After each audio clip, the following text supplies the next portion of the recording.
Today's video will cover the best decks in the Pokemon TCG for February 2024, ranking deck archetypes based on their performance at major events in the battle styles through Paradox Rift standard format. Starting with our honorable mention Chien Pao Baxcalibur at number 11. Chien Pao Baxcalibur uses Baxcalibur's Super Cold ability to accelerate energies onto Chien Pao EX for its Hailblade attack. This deck's best placement in the format was top 16 at LAIC, piloted by Ian Robb, and the most recent placement at a major event was top 64 at Charlotte, piloted by Reagan Retzloff.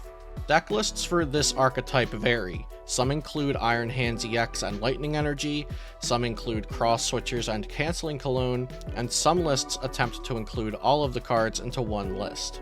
Chien Pao's strengths are its one-shot potential, with Chien Pao's Hailblade attack, Moonlight Shuriken, which can knock out multiple Pokemon at once, and Iron Hands EX, which can take an extra prize card, especially against single prize Pokemon. Its weaknesses are its fragile setup, since it typically wants to have 2 Frigibacks and 2 Bidoof, so if one gets knocked out, there's a backup. It needs Rare Candy to get into Baxcalibur, which is a combo piece, and then it needs Bibarel in the late games so that Iono, Roxanne, and Judge doesn't just end the game because of a bad hand. Its good matchups are Charizard and Gardevoir, and its bad matchups are Miraidon, Lawson Box, and Snorlax Stall.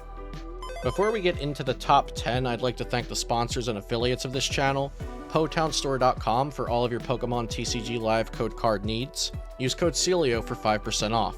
PokeCollect.com, the best place to pre-order new products, as well as shop for Japanese booster boxes. Use code Celio5 for 5% off. Dragon Shield sleeves for the best sleeves in the game. Use code Celios5 for 5% off. And TCGBulk.com, where buying and selling bulk cards is easier than ever. Number 10 is Entei V Iron Valiant EX. This deck spreads damage around with Iron Valiant EX to make targets weaker for Yoga Loop or Entei V to finish it off. Entei V Iron Valiant's best placement in this format was second place at LAIC, piloted by Noah Sawyer, and the most recent placement at a major event was top 16 at Charlotte Regionals by Daniel Fabiano. Deck lists for this archetype are very focused on aggressive starts and pressuring opponents with Iron Valiant's Tachyon bits, combined with Entei V's efficient damage output. The deck also uses Radiant Charizard, which is just a very strong attacker in this metagame. Entei V Iron Valiant's strengths are the combination of Tachyon bits plus Yoga Loop to take an extra turn and knock out multiple Pokemon, an efficient stream of attacks, and a very aggressive draw engine to draw a lot of cards and do a lot of things, especially on the first couple of turns. The deck's weaknesses include a weaker endgame, since you try to pop off in the early game, a low damage ceiling that you're reaching the highest of 250 damage with Radiant Charizard, and on the lower end you're swinging for 220 with Entei V. And the deck can be pretty reliant on abilities, especially if it gets like Path to the Peak to turn 1, it can crumble from there. The deck's good matchups are Charizard, Gardevoir, and Miraidon, and the bad matchups are Giratina VSTAR, Mew VMAX, and Inteleon Urshifu. Number 9 is Inteleon Urshifu. Inteleon Urshifu is a Rapid Strike toolbox deck which uses Inteleon VMAX's Double Gunner ability in combination with Urshifu VMAX's Gmax Rapid Flow and Medicham V's Yoga Loop to pick apart your opponent's board. These damage spread decks tend to have very polarizing matchup spreads and are combo reliant, which is probably why we see Entei Valiant and Inteleon Urshifu so close together in this ranking. Inteleon Urshifu's best placement was Stuttgart Regionals, 6th place, piloted by Theo Grumad, and the most recent placement in this format at a major event was 24th place at Charlotte Regionals, piloted by Alex Kreckler. The strengths of this archetype is that it can take multi-knockout turns either with Yoga Loop, Double Gunner, Alakazam's Painful Spoons, or Urshifu's Rapid Flow. It has high HP on its VMAX Pokemon, and it has Octillery to search for any Rapid Strike card you need. The weaknesses of this deck is that it can be inconsistent and clunky because you have a lot of cards that are combo pieces for other points of the game. Like you have energy retrievals that you want to use extra Double Gunners, you have Melanie so that you can Rapid Flow back to back, and you have a lot of situational cards like Radiant Alakazam, Medicham V, and Technical Machine De-Evolution, which are really powerful in some matchups and borderline useless elsewhere. And the deck also has a low damage ceiling, with Gale Thrust doing 150 being the highest damaging attack the deck has. Inteleon Urshifu's good matchups are Charizard, Gardevoir, and Lost Zone Box, while its bad matchups are Mew, Snorlax Stall, and Roaring Moon. Number 8 is Roaring Moon. Roaring Moon has taken some time to catch on, but with recent tournament runs by Ross Cawthon featuring Town Store and Emergency Jelly, and the innovation of Pokemon catchers popping up in deck lists like Blake Yuer's top 16 placement, this deck is finally hanging with the big dogs. The best placement and most recent placement for Roaring Moon was 7th place at Charlotte Regionals, piloted by Ross Cawthon. Notably, there were 27 Roaring Moon decks in Day 2 of Charlotte Regionals. This deck's strengths are that it's consistent and aggressive, and its weaknesses is that the deck is linear and it's bad against single prize decks. Roaring Moon's best matchup is probably Inteleon Urshifu and not much else, but this deck doesn't really rely on paper matchups that are good, whereas it's just a consistent and powerful deck. Its bad matchups are against Lost Zone Box, Gardevoir, and Snorlax Stall.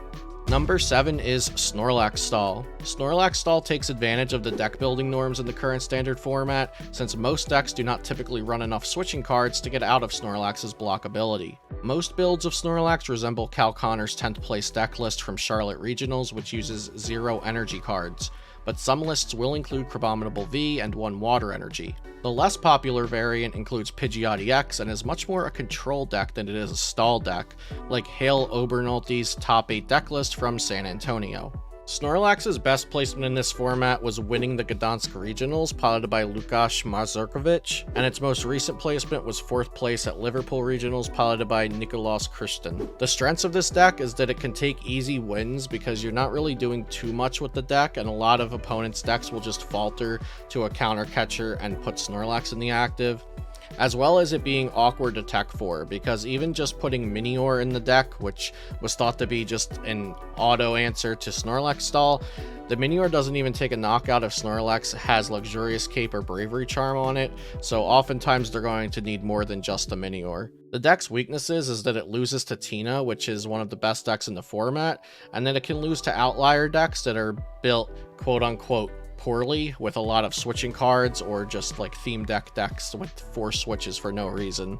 Snorlax's good matchups are against Charizard, Mew, and Roaring Moon, and its worst matchup is Giratina VSTAR. Number 6 is Lost Zone Box. There are many variants of Lost Zone Box, but for simplicity's sake, I'm covering all of the variants under one archetype. The main differentiating factor I look for is the Radiant Pokemon of choice, either Radiant Greninja or Radiant Charizard. We see deck lists like Dean Nizam's Top 32 from Charlotte, which chooses Radiant Greninja, along with other attackers enabled by Mirage Gate, like Dragonite V and Iron Hands EX. This is very different from Alex Szymanski's 5th place Sablezard, which uses efficient attacks for low energy costs. However, the decks all use the same core of Comfey and Colress's Experiment to draw cards and build the Lost Zone, as well as Cramorant and Sableye being mainstay attackers throughout most variants of Lost Zone decks. Lost Zone Box's strengths are that it's versatile and trades favorably with multi-prize decks. The weaknesses of the deck, however, are that it's very difficult to play and it's prone to volatile variants. Lost Zone Box's good matchups are Giratina, Roaring Moon, and Mew, while its bad matchup is Inteleon Urshifu. Number 5 is Miraidon EX. There are 2 variants of Miraidon EX currently seeing success at major events. We have Nicholas Moffat's top 8 list from Portland, which uses Professor's Research as the main supporter card, in addition to Iono and Judge, which pair with Path to the Peak. These lists have recently begun to include EXP Share instead of Bravery Charm. The other version is the Peony build, like Ryan Miller's top 4 list from Charlotte Regionals.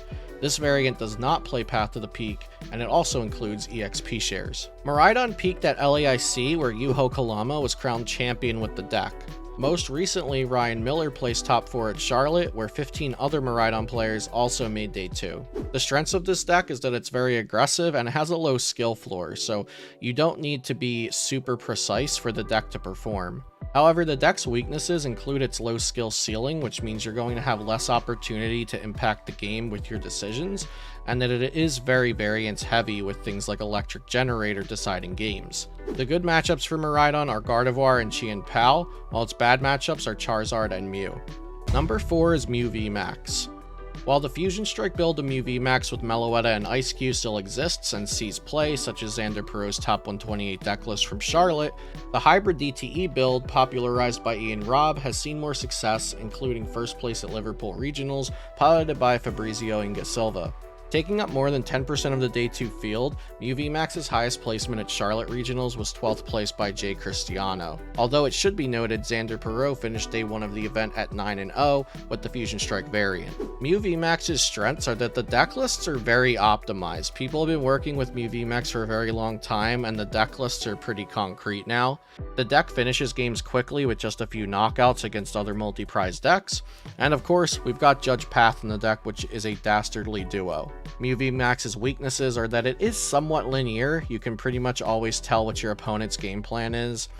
And Spiritomb and Drapion V are threats to the deck. Spiritomb a little less now with all the Fusion Strike energies even in the DTE builds, and Drapion V you just gotta watch out for and Path to the Peak preemptively. Mew VMAX's good matchups are Giratina VSTAR, Miraidon, and Rapid Strike, and its bad matchups include Charizard, Gardevoir, and Lawson Box. Number 3 is Gardevoir EX. Gardevoir has consistently stayed at the top of the meta amongst the release of several expansions now. Although it is played less than the number 1 and number 2 decks, Gardevoir racks up strong finishes at almost every major event. Gardevoir EX's best placement in this format was first place at Brisbane Regionals, piloted by Harry Shawcrass. Its most recent placement was third place at Charlotte Regionals, piloted by Gustavo Wada. The strengths of Gardevoir EX is that it has a versatile lineup of attackers like Cresselia, Screamtail, Zacian V, and Shining Arcana Gardevoir. It has a very high damage output with Zacian and Gardevoir, and it draws a lot of cards thanks to Shining Arcana and Refinement. The weaknesses of the deck is that it's difficult to play precisely, and that the first 2 turns can be really shaky.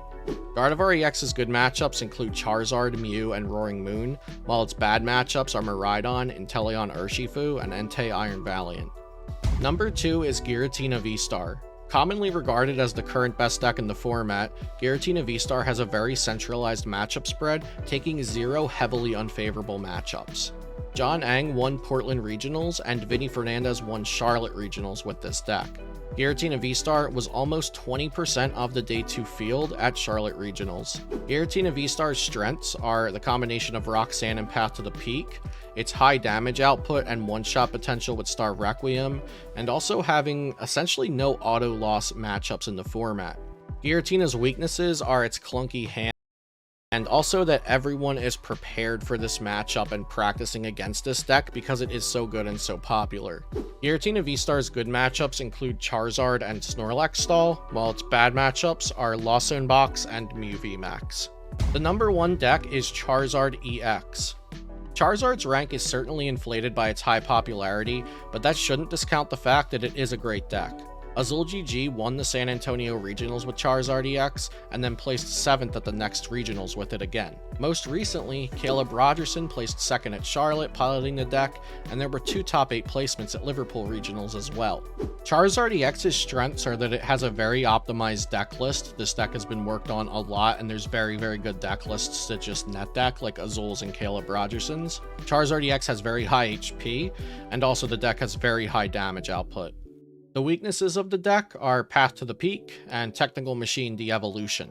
Charizard's good matchups are Mew VMAX and Miraidon, and its bad matchups are Giratina, Snorlax Stall, and Gardevoir.